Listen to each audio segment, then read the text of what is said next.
Hey all, welcome to ShareTrek. Today is the 4th of February 2022, and I'm just going to quickly go through the earnings calendar and summarize where we are right now and how it's influencing the markets.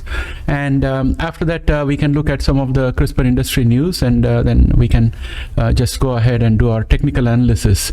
And if I'm not mistaken, today I don't have any CRISPR industry news as such, and it's most likely that our earnings calendar and results related discussion might take a little extra time than usual.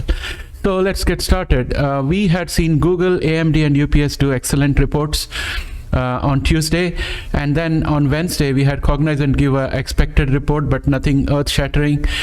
Next, on Thursday, we had Amazon. Amazon was fantastic, and post-market, the share price really surged a lot.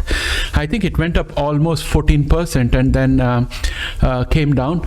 As far as Clorox is concerned, it also had a pretty good earnings result, but I didn't see any signs that I was looking for in those results. And today we had the results from Regeneron, which didn't seem very good for the outlook, and the share as a result suffered. So here are my thoughts overall. So if you had to count the great results in the last week or 10 days, we have IBM positive, Apple positive, Microsoft positive, AMD positive, Google positive, Amazon positive, UPS positive. That is 7 out of 10 results have been great among those 10 that we were following. In terms of tepid results, you had PayPal and Cognizant. They are tepid because they said the outlook is not as great, but they gave good enough results. Bad result was Meta. It really set a record. So 2 out of 10 were average result and 1 poor result, and 7 great results with great outlook for the next quarter. So in my books, that is good scope for optimism. So here is a sense of the market volatility as the market rises to sort out winners and losers based on the emerging 2022 landscape. Today's losers can be tomorrow's winners, and today's winners probably were yesterday's losers. So that's how I see it. So Amazon is up 14% after dropping almost 8% before earnings. So it's a net gain of 6%. And that seems to be, according to records, the highest ever single day market value gain of 200 billion.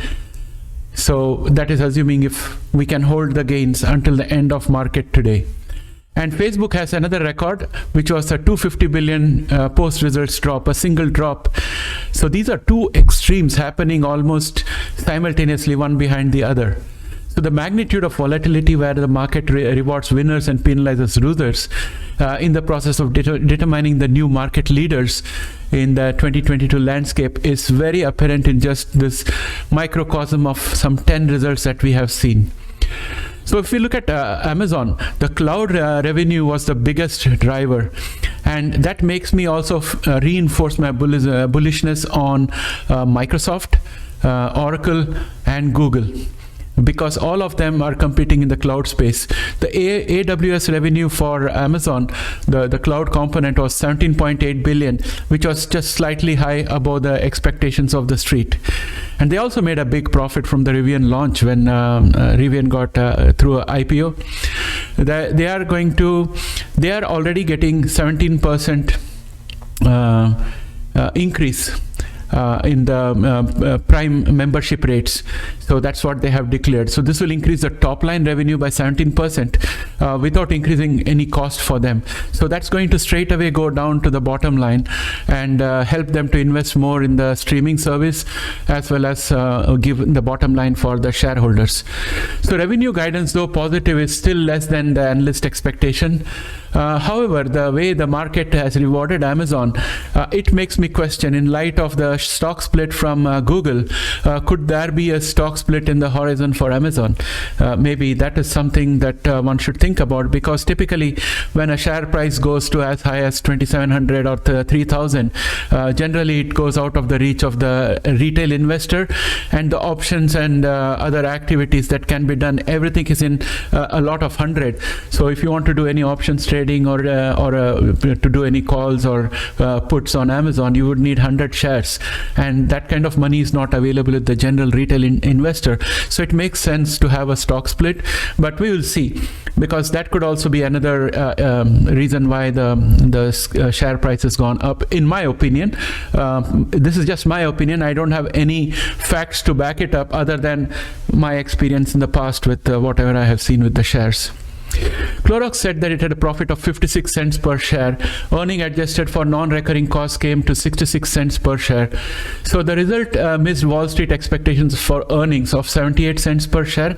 However, revenue of 1.69 billion in the period narrowly beat the street forecast of 1.68 billion. So that's what happened with Clorox. So it doesn't give me any idea of where things are going. So I'm just going to ignore that. Regeneron reported diluted earnings of 23.72 per share for the fourth quarter of 2021. And this bet the analyst consensus estimate of $20.40. So we were up by $3.32. Also, fourth quarter revenues of $5 billion has bet the street expectations of 4.5 billion. So that's excellent for Regeneron. Fourth quarter revenues were up 104% from the same quarter last year, after excluding the company's COVID-19 therapeutic RegenCov. They were up 17% after excluding that. So in terms of why the share fell despite such good results, it's because late last month FDA said the Regeneron Cov likely doesn't work in people infected with Omicron variant of COVID-19, even though it works excellent for Delta variant. Similarly, some monoclonal antibodies are also reported to be ineffective on Omicron and hence out of demand. Though Regeneron said it is working on a next generation monoclonal antibody therapy that would be active against Omicron and other variants, it failed to provide any details on the timing. It only said that new versions are being worked on, which could enter clinical development in the coming months. So that is pretty vague, and therefore the market did not feel a confidence that the magic of the COVID vaccine could continue to be repeated going forward. And also, if you recollect, I mentioned earlier, there is this fear that, not fear, but it's a good hope for the economy, that we are leaving COVID behind. So if COVID goes away, then the need for vaccines and monoclonal antibodies are going to decline, and therefore that entire line of revenue which was there in Regeneron is going to be off. So that's the reason why the market has penalized Regeneron by dropping its value. The next big item for us is the Labor Department's employment report, and it showed non-farm payrolls raised 467,000 jobs last month, compared with the 150,000 job expected by economists. Now this is excellent news in ordinary times, but given that we have tapering going on at an expedited pace, and we have got interest rate hikes down the horizon, and we have an inflation problem, this gives Fed more ammunition to go ahead and do those things much faster. And if they had any hesitancy, that's being removed.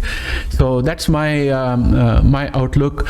What we have in terms of news items for today. And based on this, I think the market is going to be a bit mixed. We can look at all the outlook as glass half full.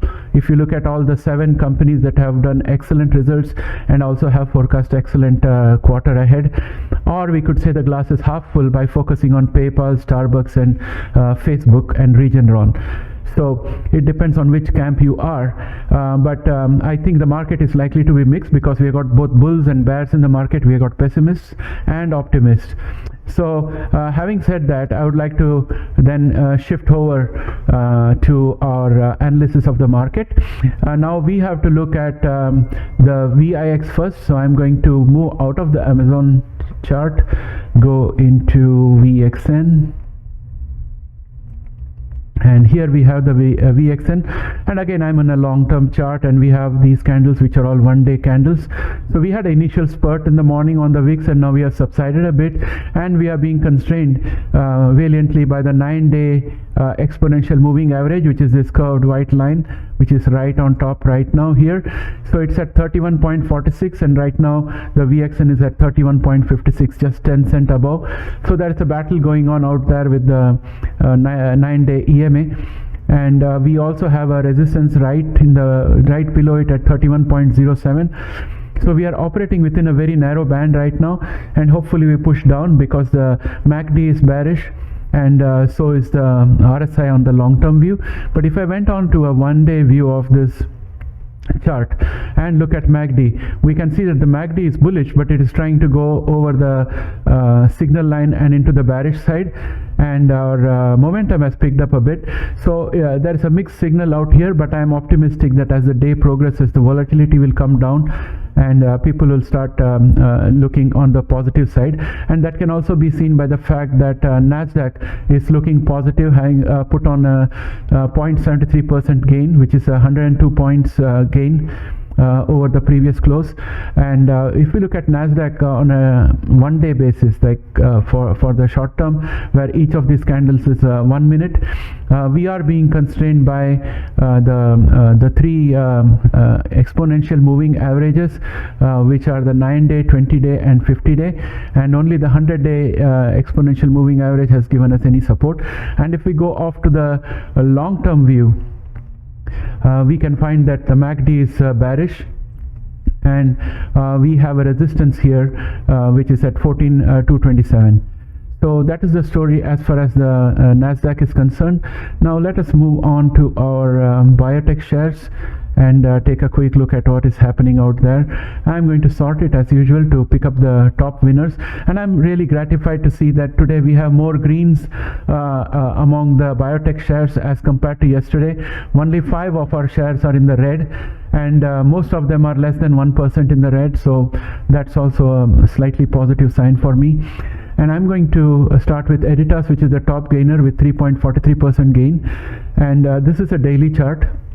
And our momentum is picking up, and the MACD is going towards the signal line to become more bullish, and that gives me a feel that we'll have at least a little more gains, and we'll end the day positive for Editas. And if I go to a long-term view, let us look at a 3-month view, and we can see that we are firmly within the bearish downward channel, and we have got this resistance here, which is at 18.20, which we have already crossed. So I'm going to mark this as a support because we are above it, and that's going to give us some support. So now if we go to a 5-day time frame, you can clearly see the support at the bottom here, and all our exponential moving averages are supporting Editas, with the 9-day exponential moving average being the immediate support.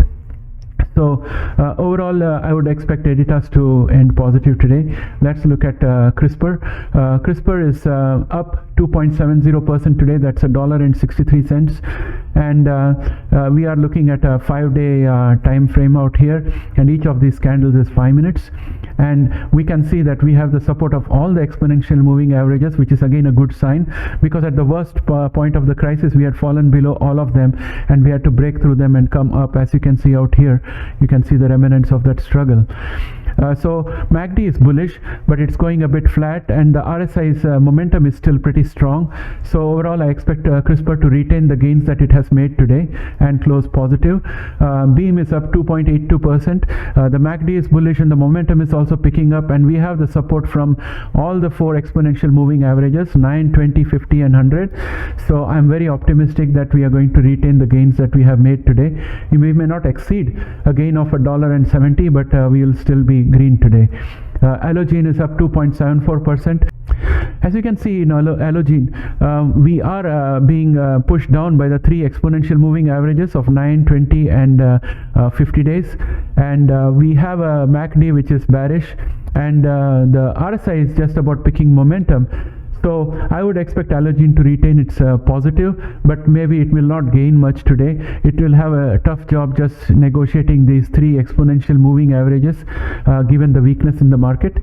Let's look at PACB, which is up 0.94%. The momentum is picking up. The MACD is bearish, and we are having a bit of pressure on our price here by the 50-day moving average, which is bonding the price from the top and pressuring it down, and the 9-day moving average is giving it support. So this is what it looks like. So we have this very narrow candle here which spurted up in the morning, came down, and we have a small flat body for the candle out here and very long wick. So it seems like the bulls are valiantly struggling to push the price up, and the bears are pushing it down and have been successful so far. And as we can see, as we speak, the share price is going down. So I would be surprised if PSEB retains its positive gains today, and that's a good chance that we might end in the red for PSEB. ARCG is up 0.82%, and it is getting good support from the 50-day EMA and the 100-day EMA, but it's going to have resistance from both the 9-day and the 20-day EMA, which is the white line and the lavender line or mauve line out there. And both the MACD and the RSI are bearish.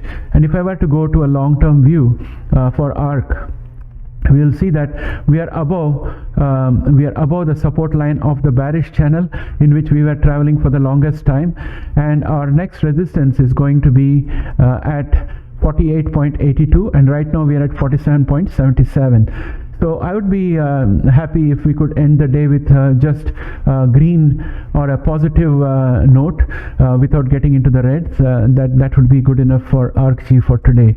Teladoc is up 0.37%, and if I go to a one-day time frame for the short term, we can see that our MACD is bearish, and momentum is also weak, so we are most likely to lose the minor gain that we have in Teladoc before the end of markets today. Intelia is up 0.12%, again a weak MACD and a weak RSI. There's a weak momentum, but we still have support from the 9-day, 20-day, 50-day and 100-day EMA, so that's a positive. But I can notice that just now we have fallen below the 9 and 20-day EMA, so I suspect that we may end up with a negative for Intelia today. We may probably drop maybe 50 cents or so before closing.